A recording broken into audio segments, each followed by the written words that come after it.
Welcome to I dream. అదృష్టం ఉండాలే కానీ అసలు ఒక్క రోజులో ఒక్క రాత్రిలో కూడా లైఫ్ అంతా పూర్తిగా మారిపోయే ఛాన్స్ అయితే ఖచ్చితంగా వస్తుంది. ఓవర్ నైట్లో ఫుట్పాత్ మీద ఉన్న వాళ్ళు కూడా కోటీశ్వరులు అయిపోవచ్చు. ఇలాంటి అవకాశం చాలా తక్కువ మందికి వస్తుంది. అలాంటి అదృష్టం చాలా కొంతమందికే ఉంటుంది. అలాంటి అతి కొద్ది మంది అదృష్టవంతుల్లో ఇప్పుడు మనం చెప్పుకునబోయే వ్యక్తి ఒకరు ఉన్నారు. ఆయనే హైదరాబాద్కి చెందిన నాంపల్లి రాజమల్లయ్య. ఈయన ఓవర్ నైట్లో కోటీశ్వరుడు అయిపోయారు. ఓవర్ నైట్లో ఒక్క రాత్రిలో దాదాపు 2,32,00,000కి అధిపతి అయిపోయారు.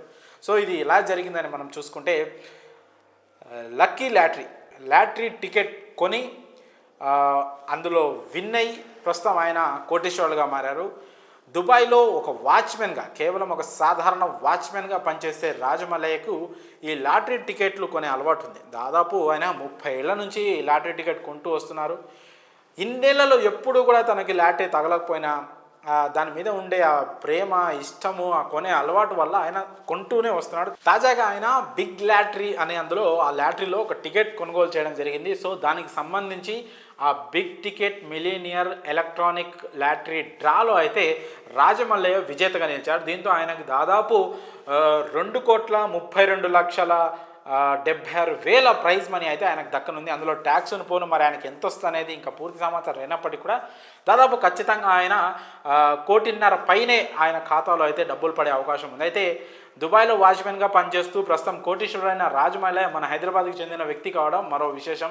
సో ప్రస్తుతం ఈ లాటరీ టికెట్కి సంబంధించి అసలు ఎలా కొన్నారు, ఎందులో కొన్నారని కూడా చాలామంది మన హైదరాబాద్ వాసులు కానీ నెటిజన్లు కానీ తెగ సెర్చ్ చేస్తూ ఉన్నారు. సో ఈయన బిగ్ టికెట్ లాటరీ కొనడం జరిగింది. సో ఈ లాటరీకి సంబంధించి, అంటే ఈ లాటరీ టికెట్ కొనడం తనకు 30 ఏళ్ళ నుంచి అలవాటు ఉంది. సో ఇప్పుడు నాకు ఇంత డబ్బు రావడం ఆనందంగా ఉందని ఆయన కూడా తెలిపారు. అయితే ఈ లాటరీ టికెట్ కొనుగోలు చేసేందుకు తన ఫ్రెండ్స్ సాయం చేశారు, అంటే డబ్బు సాయం చేశారు.